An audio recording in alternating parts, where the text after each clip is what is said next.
बहुत समय पहले की बात है। दूरदराज की एक घाटी में एक घना और सुंदर जंगल था, जिसका नाम था नीलगिरी वन। उस जंगल में हर तरह के जानवर रहते थे, बड़े छोटे, उड़ने वाले, रेंगने वाले। लेकिन इस जंगल का सबसे बड़ा और ताकतवर राजा था शेर बलराज। बलराज बहुत ही बलवान मगर उतना ही जिद्दी भी था। वह नहीं चाहता था कि कोई भी उसकी मर्यादा लांघे या उसके आदेश के बिना कोई भी जंगल के अंदर प्रवेश करे। अगर किसी ने उसकी सीमा का उल्लंघन किया तो वह बिना सोचे समझे उसे मार डालता। सभी जानवर उससे डरते थे। पर क्या शक्ति ही सबसे बड़ी चीज होती है? यही सवाल इस कहानी के हर मोड़ पर उठता है।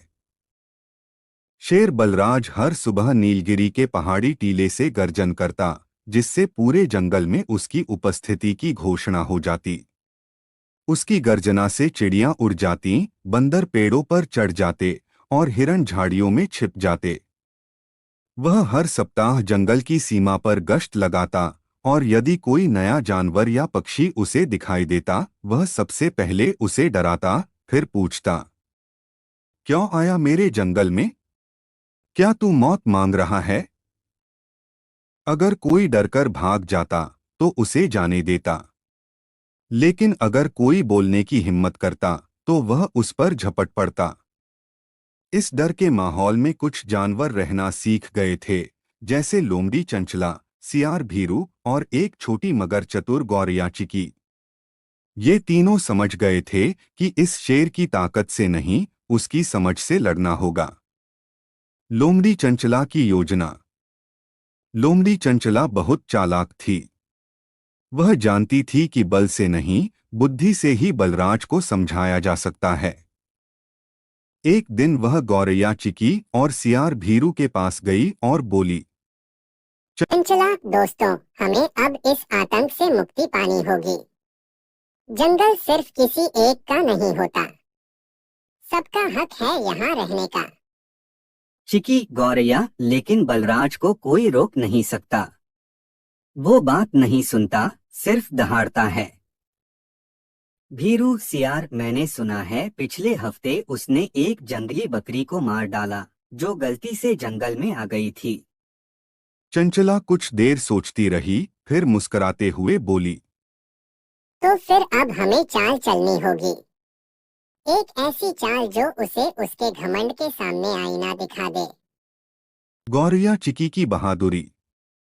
अगली सुबह गौरैया चिकी नीलगिरी की चोटी पर उड़कर पहुंची जहां बलराज आराम कर रहा था। वह डरती नहीं थी, पर बेहद सतर्क थी। चिकी राजन, मैं इस जंगल की सबसे छोटी प्राणी हूँ, लेकिन मैं पूछने आई हूँ, क्या आपको वाकई लगता है कि आप अकेले ही इस जंगल के मालिक हैं? शेर बलराज अपनी नींद से उठा और दहाड़ा, क्या तू ये सवाल मुझसे पूछ रही है? उड़ जा यहाँ से वरना अपने पंख खो बैठेगी। चिकी अगर आप ही जंगल के रक्षक हैं, तो डर का माहौल क्यों है? जंगल तो प्रेम, शांति और संतुलन से चलता है। क्या आपने कभी सोचा कि बाकी जानवर क्या महसूस करते हैं? बलराज थोड़ी देर शांत रहा। शायद पहली बार किसी ने उसके सामने ऐसा सवाल रखा था। लेकिन वह फिर गुस्से से बोला, तू ये बातें सिखाने आई है मुझे? मैं राजा हूँ।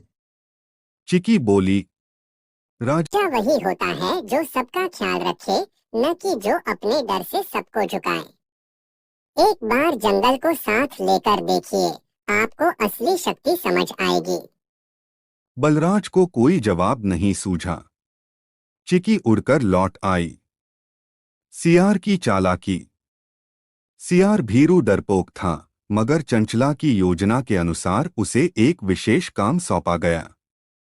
उसे जंगल के बाहर के जानवरों को बुलाकर नीलगिरी के किनारे एक सभा करनी थी, शेर बलराज की नीतियों के खिलाफ।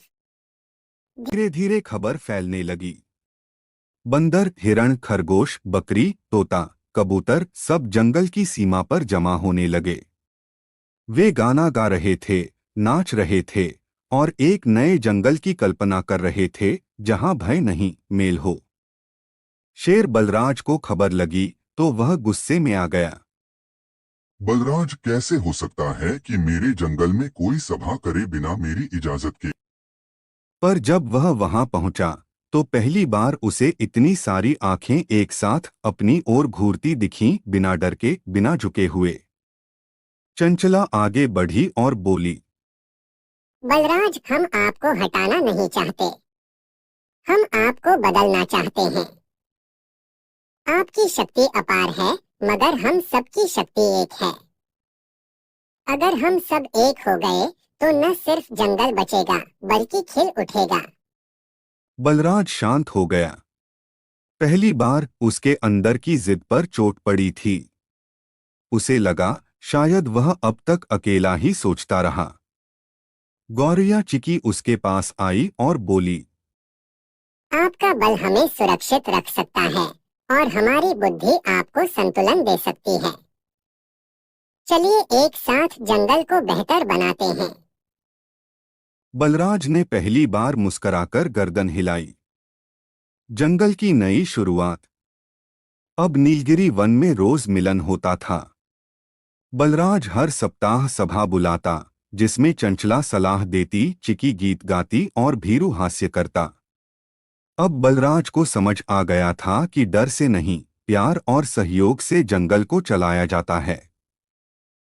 एक दिन बलराज ने कहा, आज मुझे गर्व है कि मैं इस जंगल का राजा नहीं, सेवक हूँ।